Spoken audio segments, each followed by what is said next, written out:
Olá, bem-vindo a mais uma videoaula, ao nosso encontro, hoje tratando sobre princípio vital. Vamos observar essa imagem que está aí na nossa tela. Com certeza todos nós já vimos um córrego como esse, né? Tivemos esse momento de prazer nas nossas vidas. Vamos também pensar assim, bom, estamos vindo lá das estrelas, né? Da nossa viagem, que vem de longe. Na nossa última videoaula já tínhamos aqui a questão da Terra, então já estamos na Terra. Esta é uma imagem que todos nós conhecemos, é uma imagem do nosso planeta. Então estamos aqui. Muito bem. Estamos aqui e estamos observando. O que nos chamaria a atenção? Bem, primeiro, que nós vamos ter níveis de complexidades diferentes entre os elementos dessa imagem. Por exemplo, as pedras são incapazes de ter as mesmas funções que têm as plantas que as recobrem. As plantas já são elementos que possuem respiração, que se reproduzem, que têm movimento, que morrem, nascem, crescem e morrem.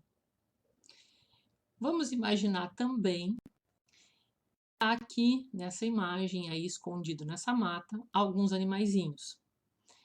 Esses animaizinhos são ainda mais complexos do que essas plantas, do que essas pedras.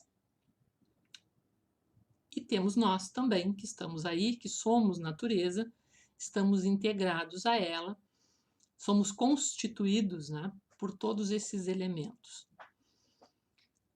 Os animais já são mais complexos do que as plantas. Eles se movimentam, eles têm uma liberdade de ir e vir.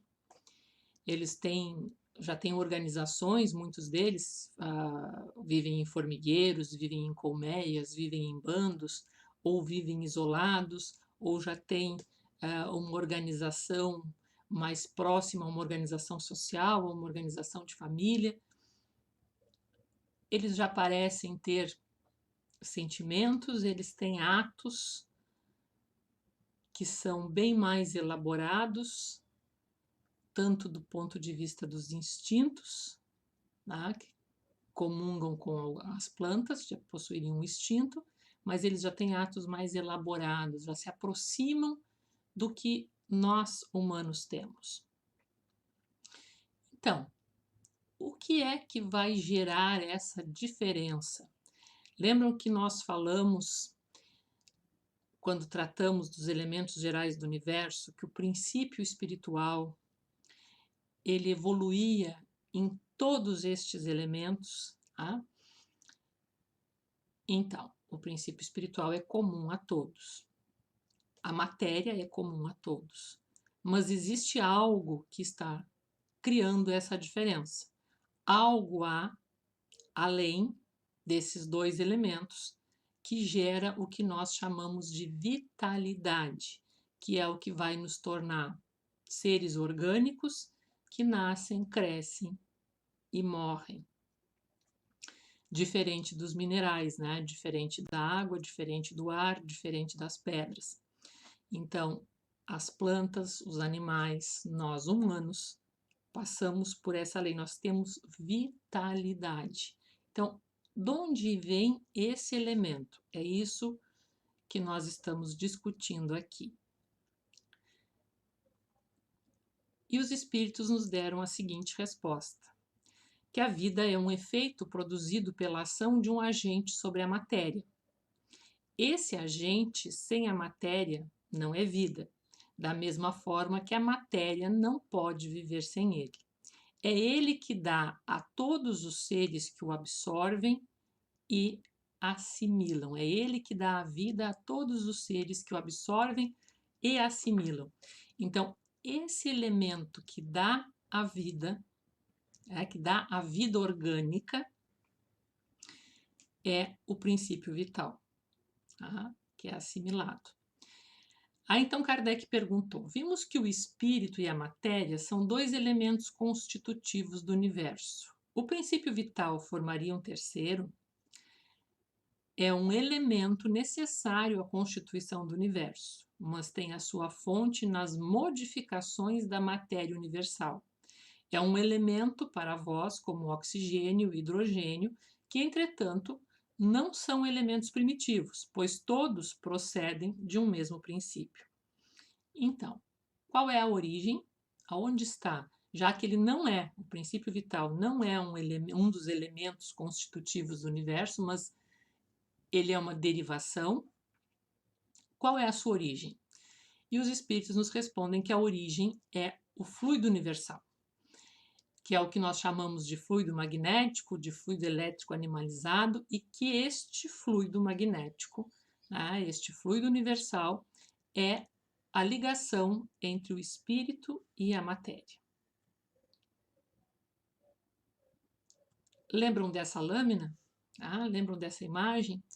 Quando nós falamos sobre os elementos gerais do universo, colocamos Deus, Criador, né, inteligência suprema, causa primeira de todas as coisas, Criador das leis universais que regem a natureza, né, Criador do princípio espiritual, o espírito, que aqui ainda não é o nosso ser, não é o espírito ser, ainda é o princípio espiritual que habita em todos os elementos da natureza, Criador da matéria, o fluido universal, que era o que nós estávamos recordando, que esse fluido universal que une, que possibilita ao espírito agir sobre a matéria, porque a matéria é muito densa para que o espírito de uma natureza muito sutil possa atuar sobre uma natureza muito densa. Então, este fluido universal faz esta ligação, permite, por ser de natureza semimaterial, que o espírito atue sobre a matéria.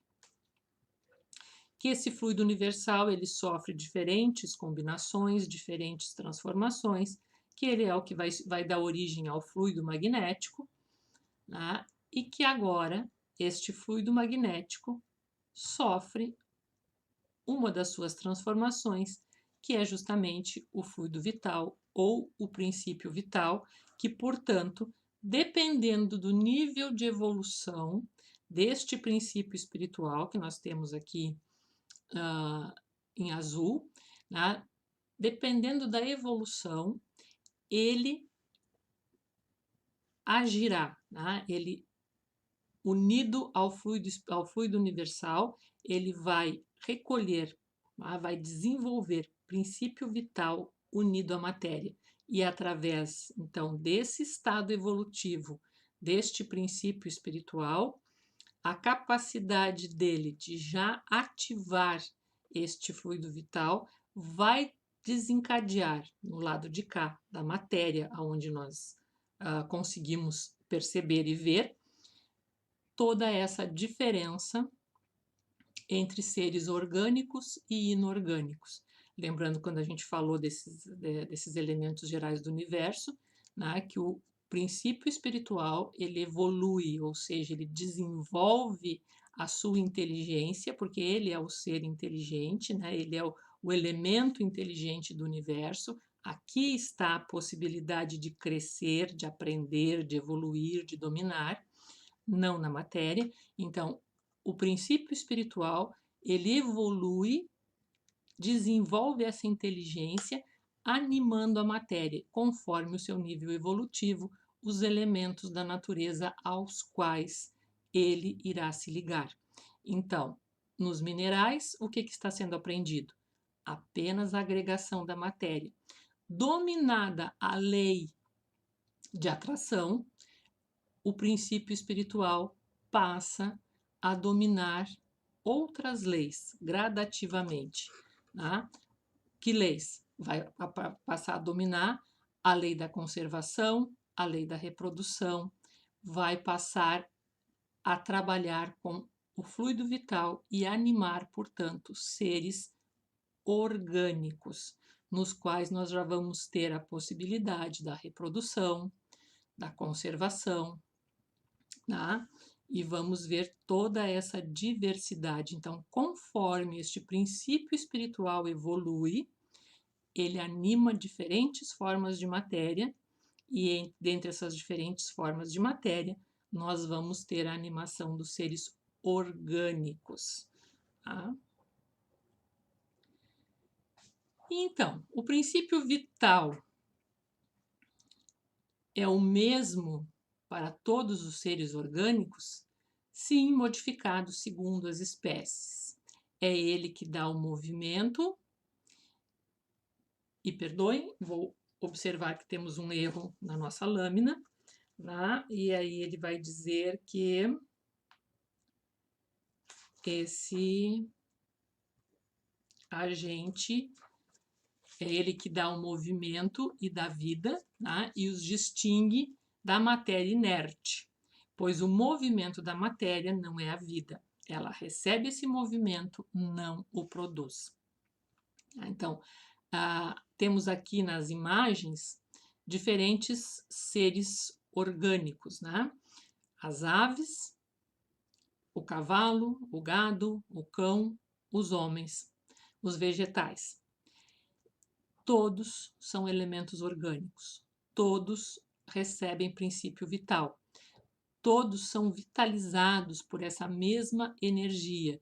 No entanto, em cada uma dessas espécies, ele tem uma diferente, cada uma dessas espécies tem uma diferente capacidade de absorvê-lo, de assimilá-lo e de fazer essas trocas que são constantes na natureza.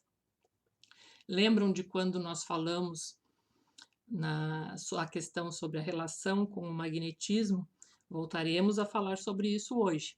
Lembram da questão da planta, né? A pessoa olha aquela florzinha, que linda, que maravilhosa, e a florzinha murcha, né? Por quê? Porque ela recebeu uma grande carga de fluido vital emanado por aquela pessoa que a admirou, tá? E que ela não tinha, ela é um organismo que não tinha a capacidade de absorver, de assimilar e de conviver com a intensidade do fluido vital daquele organismo e da forma como foi passada. Então, as aves possuem o princípio vital, todos esses animais possuem, no entanto, se nós compararmos o princípio vital da ave com o princípio vital do cão, nós já vamos dizer assim, o princípio vital do cão é muito maior e mais denso do que o da ave, porque a ave tem um organismo menor. A mesma coisa, se nós pensarmos nesse campo, né, nos vegetais, ele é um princípio espiritual, é um princípio vital menos elaborado do que o princípio vital que anima o cão, né, que anima. E em comparação, o princípio vital que anima o homem, comparando-se a essas outras espécies, é ainda mais denso, porque temos um organismo bem mais complexo. Então, a vitalidade é um atributo permanente do agente vital ou somente se desenvolve com o funcionamento dos órgãos? Só se desenvolve com o funcionamento dos órgãos. Não dissemos que esse agente sem a matéria não é vida? É necessária a união de ambos para produzir a vida. Então, este princípio vital, ele é exclusivo da vida material. Ele necessita da ligação com a matéria, ele se desenvolve com o nosso corpo físico. Podemos dizer que a vitalidade permanece em estado latente quando o agente vital ainda não se uniu ao corpo? Sim, é isso. Então, esse agente vital, ele está em estado latente no princípio espiritual. Ao unir-se o princípio espiritual à matéria, ele começa a ser produzido pelo funcionamento dos órgãos materiais. E aí nós vamos chegar a algo que também vemos com frequência, e vemos com frequência como está nessa imagem. Nós vemos vida e morte na natureza em uma extrema ligação. Nós podemos ver numa mesma, vamos imaginar, uma roseira. Nós temos uma roseira linda, cheia de botões, cheia de flores, e teve um botão, uma flor que já murchou, que já caiu, que está morta. Então, nós temos vida e morte unidos em toda a natureza, como fatos, como leis dessa nossa vida.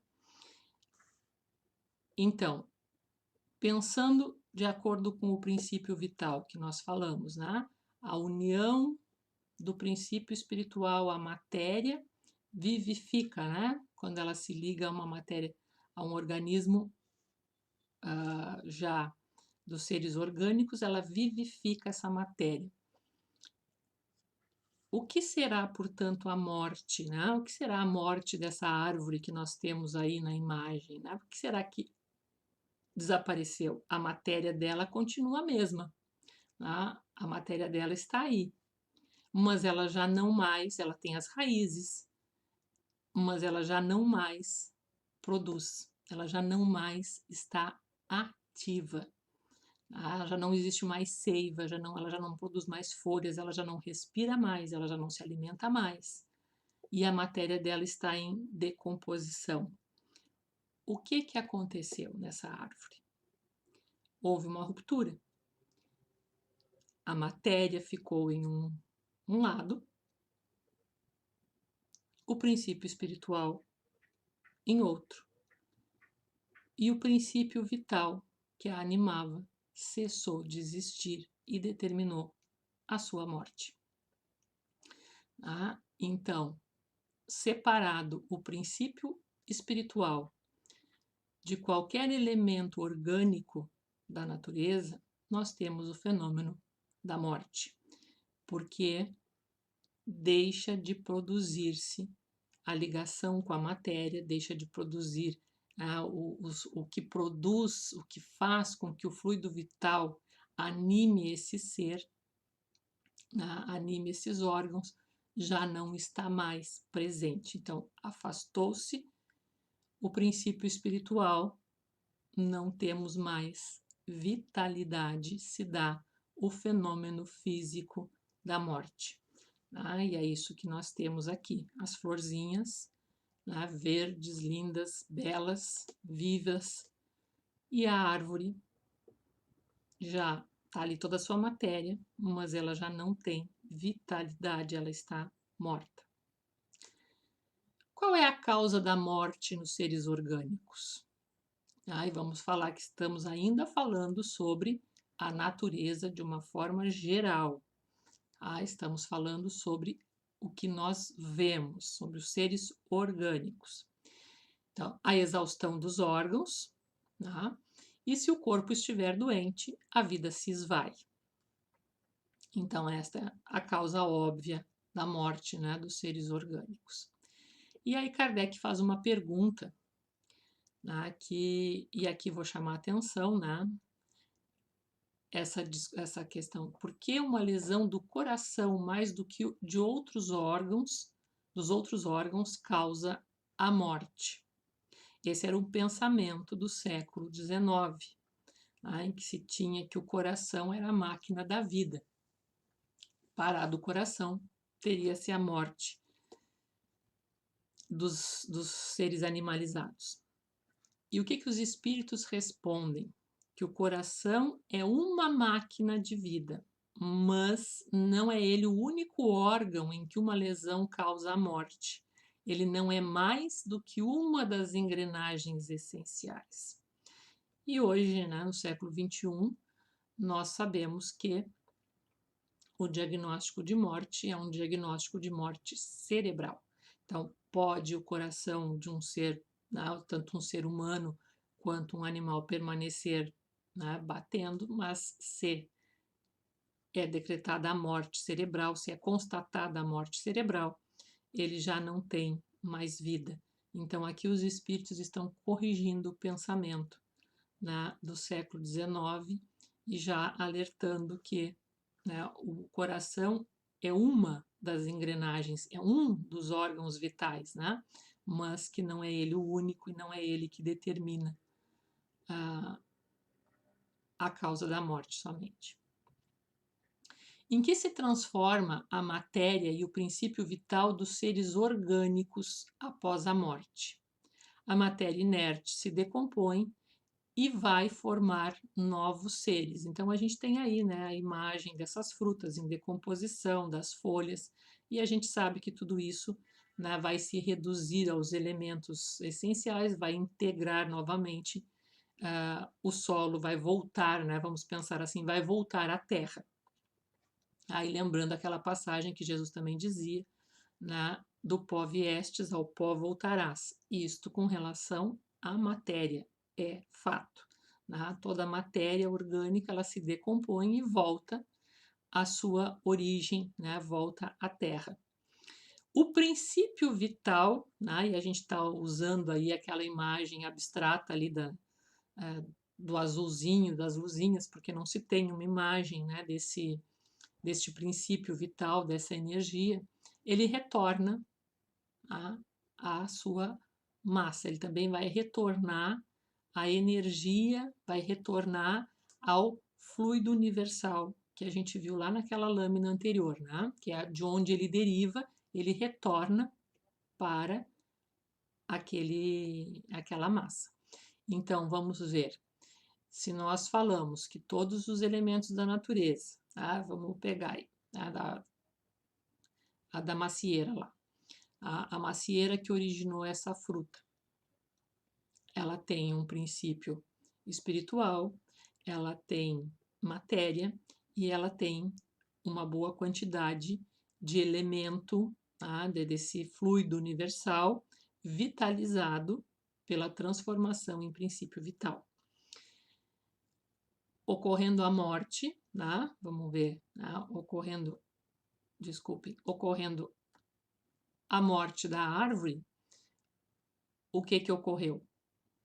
A matéria volta a integrar a terra, o princípio vital volta à massa do fluido universal e o princípio espiritual retorna à vida espiritual, prossegue vivendo,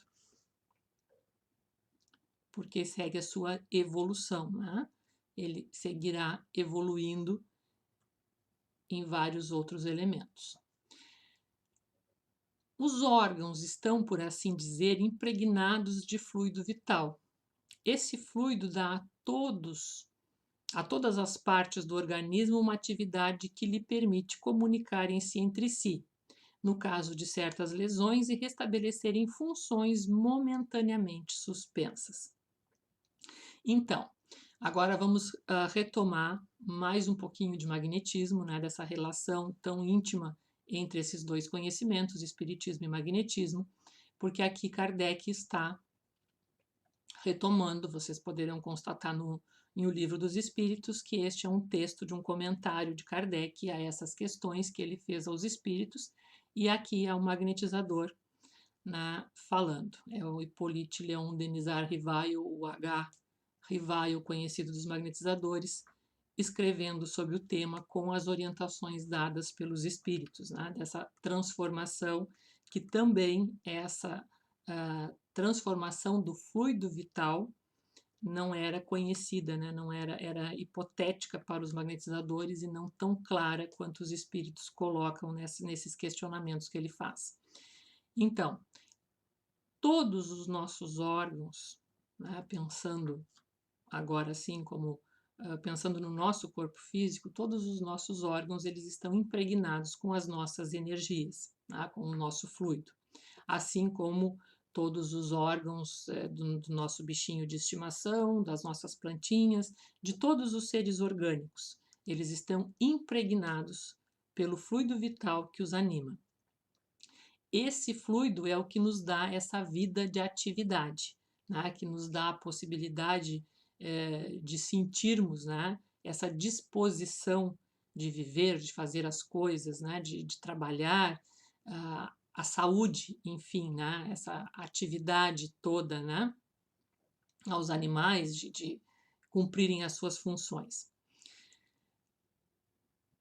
E esses órgãos, né, eles também interagem entre si, eles se comunicam. E existe um princípio no nosso organismo que é muito sábio. Esse princípio existe em toda a natureza, né, que é um princípio de harmonização. Existe uma lei de harmonia em todo o universo que é belíssima, né, que ela, para que tudo funcione harmonicamente, quando um desses nossos órgãos sofre de alguma forma uma lesão, outro entra substituindo, tá? Fazendo com que a gente sinta menos as lesões, as dificuldades, né? E possibilitando que a gente mantenha o nosso funcionamento da melhor forma possível, né? Como está colocado ali, né, no caso de certas lesões, e restabelecerem funções momentaneamente suspensas. Isso é um princípio de harmonia, de equilíbrio, né, que vai permitir que a gente funcione mesmo em algumas situações extremamente dramáticas, né? Que o corpo se mantenha funcionando. Mas quando os elementos essenciais do funcionamento dos órgãos são destruídos ou profundamente alterados, o fluido vital não pode transmitir-lhes o movimento da vida e o ser morre. Então, há situações em que ocorrerá a morte e não haverá possibilidade dessa lei de equilíbrio agir. Então, há um órgão que seja extremamente danificado, né? Não vai se restabelecer, seja em qualquer um dos seres orgânicos, né? Então, quando há uma situação gravíssima, a morte vai se impor, né? É uma lei. Temos uma imagem mais exata da vida e da morte num aparelho elétrico. Esse aparelho recebe a eletricidade e a conserva em estado potencial, como todos os corpos da natureza. Os fenômenos elétricos, porém, não se manifestam enquanto o fluido não for posto em movimento por uma causa especial, e só então se poderá dizer que o aparelho está ativo. Cessando a causa da atividade, o fenômeno cessa e o aparelho volta ao estado de inércia. Os corpos orgânicos seriam assim como pilhas de aparelhos elétricos, nos quais a atividade do fluido produz o fenômeno da vida. A cessação dessa atividade ocasiona a morte. Então, coloquei aí, né, a imagem da tomada e dos plugs, e todos nós sabemos que para se ativar qualquer aparelho elétrico, nós precisamos conectar a tomada ao plug que vai, né, transmitir a eletricidade ao aparelho que nós queremos ver ligados. E no momento em que nós desconectamos, esse aparelho deixa de funcionar. Então, Kardec faz a mesma analogia com relação aos nossos corpos, né? Que o princípio espiritual unido à matéria, né, tem um plug que faz essa ligação, que no momento em que isso é desconectado, em que o princípio espiritual é afastado, já não existe mais a produção, né, já não passa mais este princípio vital, ele já não funciona mais e o corpo por si só não vive. Né? Então, cessado isto, né, desligado desses elementos que promovem, ligados à matéria, promovem essa vitalidade, o corpo morre. Não se assustem, nós vamos ver quais são esses plugs já já nas próximas videoaulas, né? Mas com certeza vocês já devem ter ouvido falar de centros de força, de chakras, e a gente vai estar explicando como é que tudo isso se encaixa e entra nesse nosso assunto. Mas fica aqui a dica, né? O que existe, quais são os plugs que ligam, passa por esse conceito, tá bem? A quantidade de fluido vital não é a mesma em todos os seres orgânicos, varia segundo as espécies e não é constante no mesmo indivíduo, nem nos vários indivíduos de uma mesma espécie. Aqui ele está, né, reafirmando aquilo que nós comentamos já naquela resposta dos espíritos, quando eu coloquei lá a imagem da ave, né, a imagem do homem a cavalo tocando gado e a imagem do cão guiando uma pessoa cega. Então ele está reafirmando aqui, né, que o fluido vital, a quantidade, vejam, é a quantidade de fluido vital não é a mesma em todos os seres orgânicos. Ela varia segundo as espécies, aquilo que eu falei. A ave tem uma quantidade menor do que o cavalo tem uma quantidade menor do que o homem. Tá? Então, em todos esses seres, ele vai sendo conforme o organismo, a complexidade do organismo que ele anima, né? Este fluido vital. Então, ele vai variar em quantidade. A quantidade desse fluido vital é diferente, conforme as espécies. E aí vejam, né, depois da vírgula, e não é constante num mesmo indivíduo. Como eu vejo isso? Como eu vejo que a minha quantidade de fluido vital não é constante? Eu estou todos os dias da minha vida com o mesmo nível de disposição? Não. Há dias, vamos pegar um exemplo, tá? Pegamos um resfriado forte, vamos ficar abatidos, tá? Desvitalizados, vamos ficar mais quietos, vamos ter aquela sensação que o nosso corpo está se arrastando. Porque o que acontece? Temos o nosso fluido vital, ele é diminuído, tá? Porque ele vai ser mais consumido naquele propósito de reorganização, de reharmonização do nosso corpo. Então, ele não é constante, ele tanto pode sofrer diminuições, em razão principalmente de causas de doença, né? Mas tem várias causas, a gente vai conversar sobre elas, várias causas que diminuem esse fluido vital no nosso organismo, que fazem com que ele não seja constante. Assim como ele é diminuído, ele também pode ser muito aumentado, né? Haverá também aqueles dias que a gente sente assim que está explodindo de vitalidade, a gente consegue fazer 1 milhão de coisas e não cansa. Então, isso mostra, né, essa flutuação nos nossos níveis, né, de energia ou de fluido vital, como vocês preferirem. E também, eles dizem assim, ó, nem nos vários indivíduos de uma mesma espécie, ela não tem a mesma quantidade nem a mesma constância. Então, vamos lá de novo. Vamos pegar um exemplo, né? Um bebê tem uma quantidade de fluido vital necessária, compatível com a sua organização naquele momento. Quando este mesmo bebê tiver 8 ou 9 anos de idade durante a infância, ele já terá condições de produzir um outro nível de quantidade de fluido vital, de energia. Ele já necessitará, porque o seu corpo necessitará de uma quantidade maior. Então, ele vai ter uma quantidade muito maior e produzirá uma quantidade maior. Quando ele chegar à idade adulta, será ainda mais. E quando ele já começar o declínio, né, da idade madura, da velhice, essa energia vital começa a diminuir. Tá? Esse corpo começa a entrar em declínio e essa energia vital também diminui. Então, nós não vamos encontrar o mesmo nível de energia nas diferentes fases da vida, assim como também não vamos encontrar dentre os seres, né? Nós não vamos encontrar todos os cães com o mesmo nível de energia, nós não vamos encontrar todas as pessoas com o mesmo nível de vitalidade.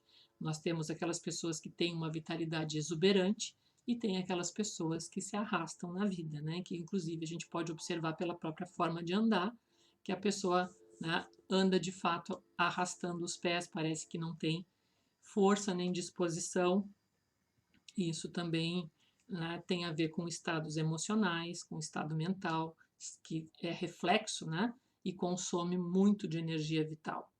Então, a gente vai ver que, de fato, essa flutuação é algo bem fácil mesmo de ser percebido, que acontece, né? Acontece conosco, né? Estou usando nós mesmos, nós humanos como exemplo, porque é tudo aquilo que a gente consegue sentir, a gente consegue aprender de uma maneira mais fácil. Então, há os que estão, por assim dizer, saturados do fluido vital, enquanto outros o possuem apenas em quantidade suficiente. É por isso que uns são mais ativos, mais enérgicos e, de certa maneira, têm uma vida superabundante, né? A quantidade de fluido vital se esgota, pode tornar-se incapaz de entreter a vida se não for renovada pela absorção e assimilação de substâncias que a contêm, tá? Que contenham esse fluido. E aí eu coloquei algumas imagens para a gente ver que isso não é nada mirabolante, isso se trata de ter uma vida saudável e equilibrada, e nós estaremos sempre mantendo o nosso nível de fluido vital, de energia, numa condição boa. Então, como é que a gente repõe, né, a nossa energia vital? Pelo sono, pelo exercício físico, por uma boa alimentação, uma alimentação saudável, porque vejam, né, todos esses elementos contêm energia vital, contém fluido vital. Então, quando eu assimilo, e quanto mais natural e mais orgânico eu assimilar essa alimentação, mais energia vital eu estarei absorvendo por consequência. Tá? Aí coloquei aqui também as árvores, né? As árvores são os pulmões energéticos do nosso planeta, né? E nós, em contato com elas, conseguimos também nos reabastecer muito dessa energia vital, né? Os magnetizadores clássicos falam muito, né? Do quanto a gente consegue se reequilibrar energeticamente no contato com a natureza, em especial no contato com as árvores, né? Nesse processo de respirarmos próximos das árvores, de estarmos ligados a elas. Então, quanto mais saudável for a nossa vida, melhor o nosso nível, né, de fluido vital. E se porventura, por algum motivo, nós tivermos sofrido uma baixa, eis aí os caminhos, né, para nós recuperarmos essa capacidade, né, desse fluido vital. Aí Kardec vai um pouco mais além, né, e nos dá uma outra fonte. Quer dizer assim, o fluido vital se transmite de um indivíduo a outro. E isso é instintivo. E aqui nós vamos já fazer uma outra colocação, nos socorrendo do conhecimento do magnetismo. O fluido vital é exatamente aquilo que é transmitido pelo magnetizador ao seu atendido ou ao seu magnetizado. Então, quando nós procuramos alguém para receber um passe, nós vamos a uma instituição espírita ou encontramos sabendo que alguém é magnetizador, solicitamos um atendimento, o que nós receberemos dessa pessoa é uma doação de fluido vital. Inclusive, vocês estão vendo a imagem aí, né, de alguém sendo magnetizado e estão vendo ali foi representado como uma energia verde ali que envolve o local que a pessoa está atendendo. Muito bem. Mas prestem atenção, o fluido vital se transmite de um indivíduo ao outro e ele se transmite instintivamente. Da mesma maneira que naquela videoaula eu referi a questão da planta, vocês também podem pensar, quando encontram alguém e essa pessoa parece que leva toda a vitalidade de você. Parece que assim foi sugado, sai dali se sentindo uma laranja chupada, se arrastando, pesado. O que aconteceu? Aquela pessoa devia estar carente de energia, carente de fluidos vitais. Encontra alguém que tem e instintivamente, dentro daquele princípio da lei de harmonização, o organismo dela capta essa energia vital do outro. E isso é um processo instintivo. Todos nós recebemos e transmitimos energia instintivamente, quer saibamos disso ou não. Tanto que esse fenômeno que eu estou referindo, vocês poderão pensar, e na maioria das vezes as pessoas, mas é verdade, tem uma determinada pessoa que quando eu chego perto eu me sinto mal, uma outra me dá dor de cabeça, eu sinto enjoo, fico mal, ou o oposto, há pessoas que de repente a gente encontra e eu que estava me sentindo mais para baixo, saio dali bem, saio leve, saio tranquila, saio assim como que alimentada, simplesmente por esse fenômeno.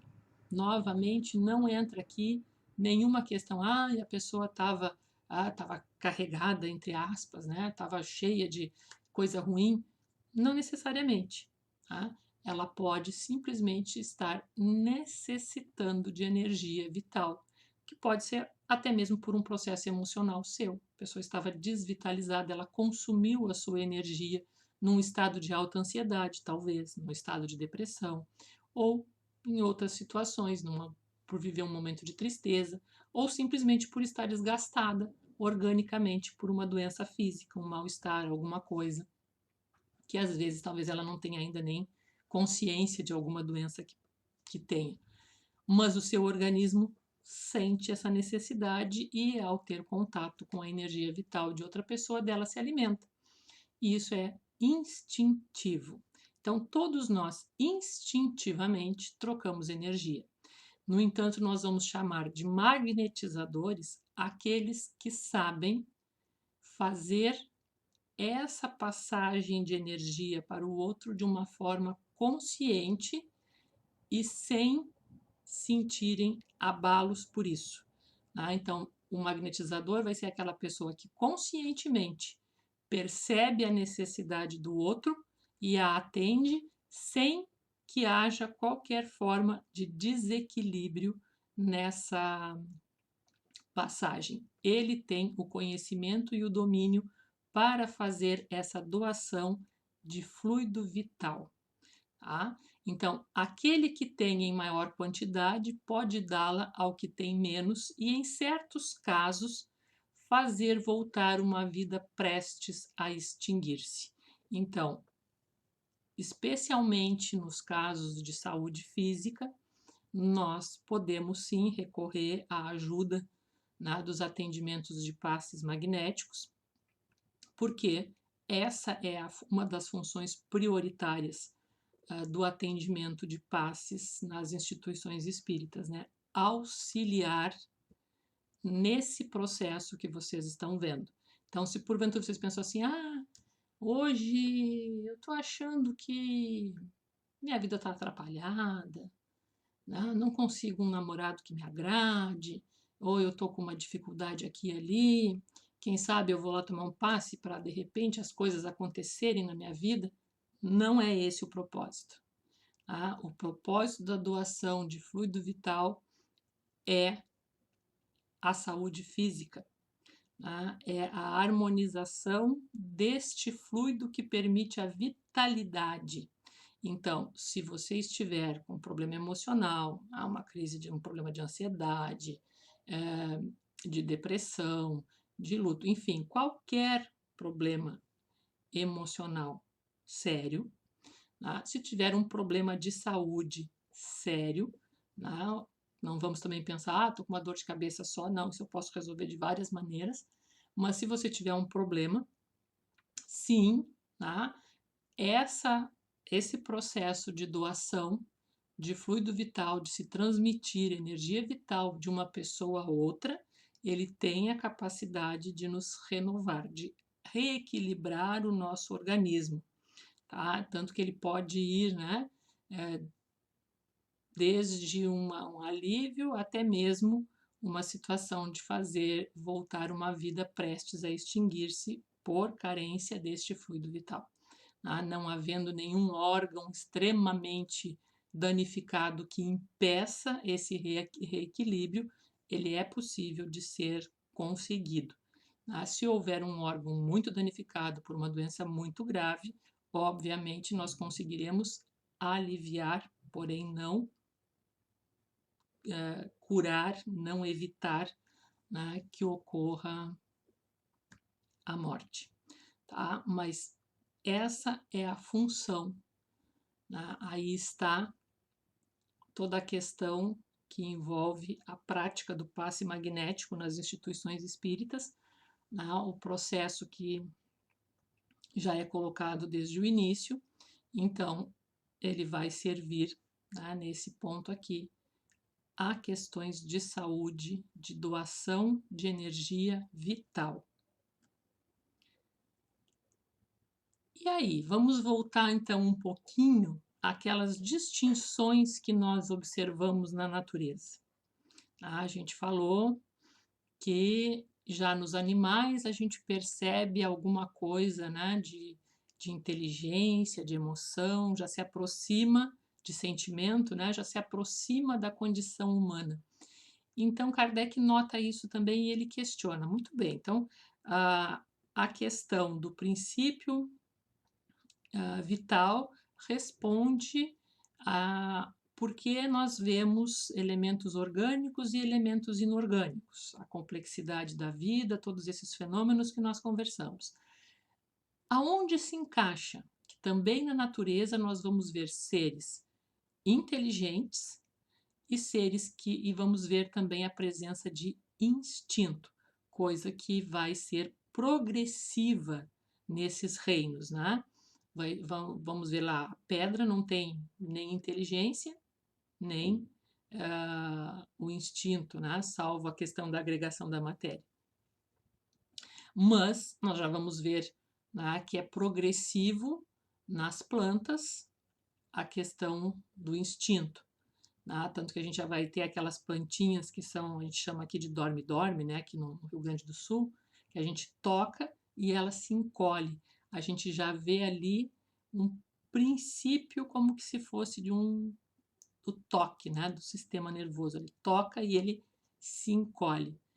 E a gente vai ver, né, que os animais, eles também têm, né, diferentes capacidades, né, diferentes graus de inteligência. Então, Kardec questiona isso.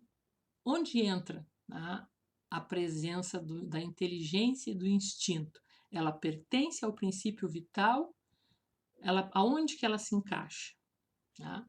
Então, os espíritos respondem que a inteligência é uma faculdade especial, própria de certas classes de seres orgânicos, aos quais dá como pensamento a vontade de agir, a consciência de sua existência e de sua individualidade, assim como os meios de estabelecer relações com o mundo exterior e de prover as suas necessidades. Podemos fazer a seguinte distinção. Primeiro, os seres inanimados, formados somente de matéria, sem vitalidade nem inteligência, são os corpos brutos, e a gente exemplificou aí com a pedra, a imagem da pedra. Segundo, os seres animados, não pensantes, formados de matéria e dotados de vitalidade, mas desprovidos de inteligência.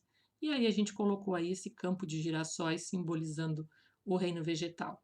E terceiro, os seres animados, pensantes, formados de matéria, dotados de vitalidade e tendo ainda um princípio inteligente que lhes dá a faculdade de pensar. E aí nós temos, né, os animais, no qual o homem, né, o reino animal, no qual por hora vamos incluir também a nós, né? Sabemos que a ciência nos inclui dentro do reino animal.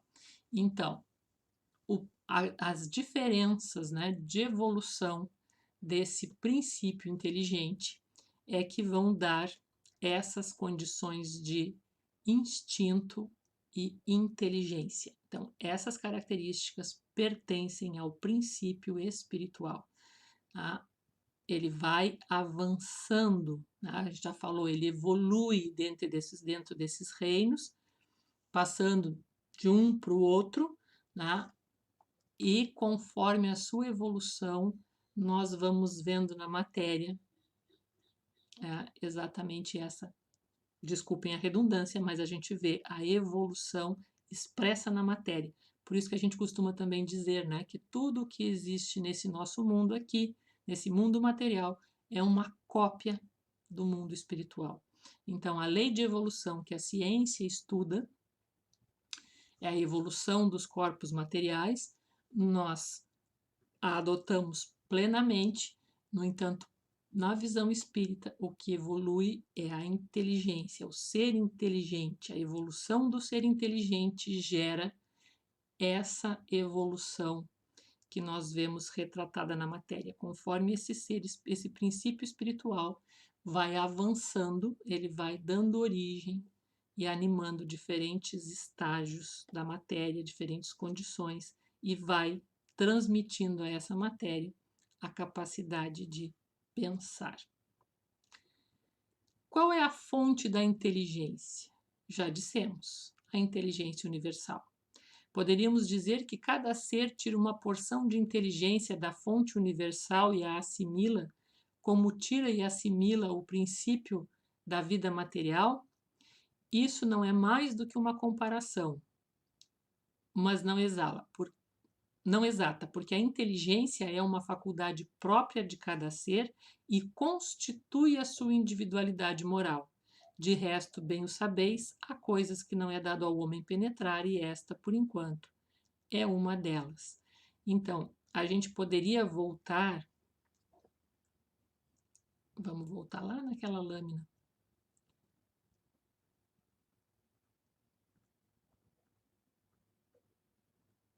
Bem do início, aqui. E adiantar um pouquinho só o assunto e entender o que estava naquela última lâmina que nós vimos. A inteligência vem da inteligência universal, do espírito. Então, do princípio espiritual, teremos origem o ser espiritual, o espírito humano, este ser inteligente. O ser inteligente, né, se origina do princípio espiritual. Da matéria se originará o corpo humano. E deste fluido universal se originará o que nós chamaremos de perispírito, que é o corpo semimaterial que envolve o espírito, e nós vamos falar sobre isso bem detalhadamente mais adiante. Só voltei para que a gente ficasse com essa imagem mais clara do que significa essa informação, né? E que, com relação à evolução da matéria, como eu disse, a ciência, né, já conseguiu mapear essa lei de evolução. No entanto, na questão da evolução do ser espiritual, nós ainda continuamos no reino dos mistérios. Tá? E o que é o instinto? O instinto é uma inteligência não racional. É por ele que todos os seres provêm as suas necessidades. Então, seria o primórdio, né? A primeira coisa, né? Os seres, dentro da evolução dos seres orgânicos, o instinto, ele vem como base.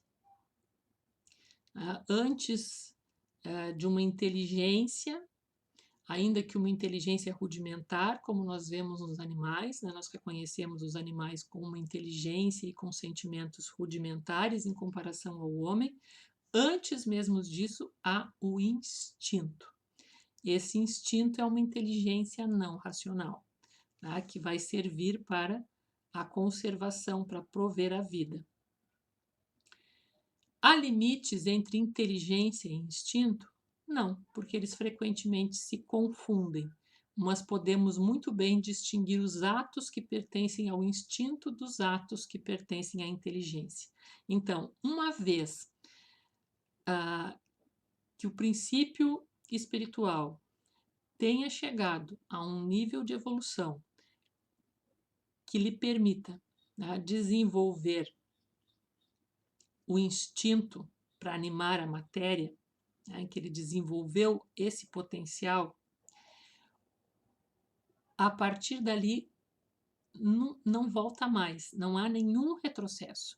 Então, todos nós temos um arcabouço instintivo que compartilhamos com os demais elementos da natureza.